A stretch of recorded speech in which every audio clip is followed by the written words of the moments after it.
Polisi Daerah Istimewa Yogyakarta memeriksa sejumlah saksi dalam kasus mafia tanah yang merugikan seorang lansia bernama Mbah Tupon.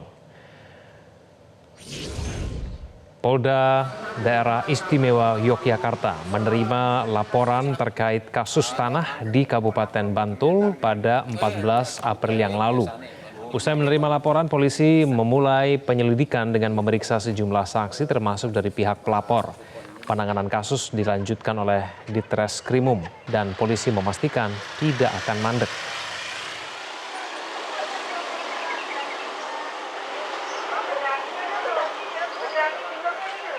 Jadi salah satu bagian dari penyelidikan tersebut adalah tentunya kita akan memintai keterangan dari saksi, baik saksi pelapor maupun tentunya saksi-saksi lain yang mengetahui terkait peristiwa tersebut, dan ini masih berprogres tentunya.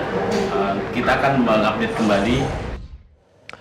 Seorang kakek menjadi korban mafia tanah di Kabupaten Bantul, Yogyakarta. Mbah Tupon, 68 tahun, mengaku heran ketika sertifikat tanah miliknya tiba-tiba berganti nama dan dijaminkan ke bank, hingga terancam kehilangan lahan seluas ribuan meter persegi.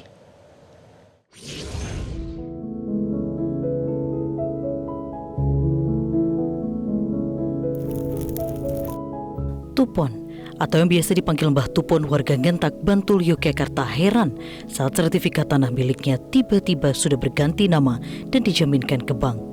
Kakek berusia 68 tahun ini pun terancam kehilangan lahan ribuan meter persegi dan 2 rumah miliknya sendiri karena menjadi korban mafia tanah.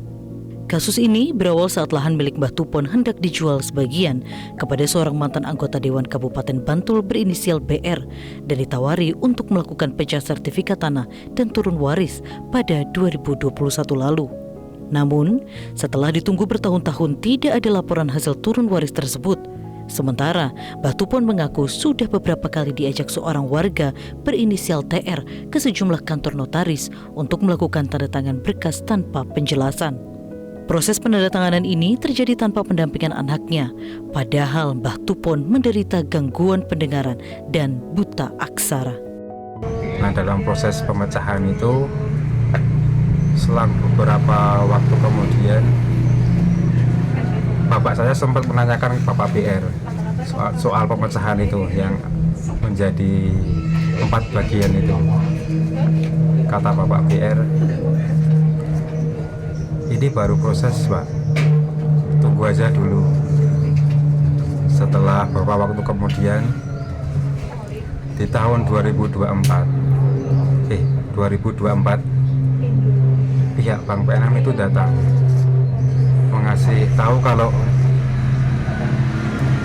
tanah milik bapak saya udah ganti nama atas seorang lain. Kepala Kantor Pertanahan Bantul menyebut saat ini pihaknya tengah mengumpulkan dokumen-dokumen tanah perihal kasus ini dan akan menguji kelayakan sertifikat tersebut. Langkah awal kami sudah mengumpulkan dokumen-dokumen yang ada di Kantor Pertanahan dan kita pelajari. Pada prinsipnya kalau dari aspek pendaftaran tanahnya ya sudah benar, tapi dari aspek-aspek yang lain memang perlu dilakukan uji. Istilahnya ada pihak lain nanti yang akan menguji apakah keabsahan dari akta jual belinya, dan itu ya memang karena sudah dilaporkan di Polda, ya memang nanti pihak Polda akan koordinasi dengan Kantor Pertanahan. Kasus yang kini juga ditangani pihak Polda DIY tengah dalam tahap penyelidikan. Kementerian Agraria dan Tata Ruang menyatakan apabila penyidik Polda memutuskan ada rekayasa tanda tangan, maka sertifikat yang digelapkan tersebut dapat dianulir pengesahannya dan dikembalikan kepada Mbah Tupon. Tim Liputan Metro TV. Jelajahi cara baru mendapatkan informasi. Download Metro TV Extend sekarang.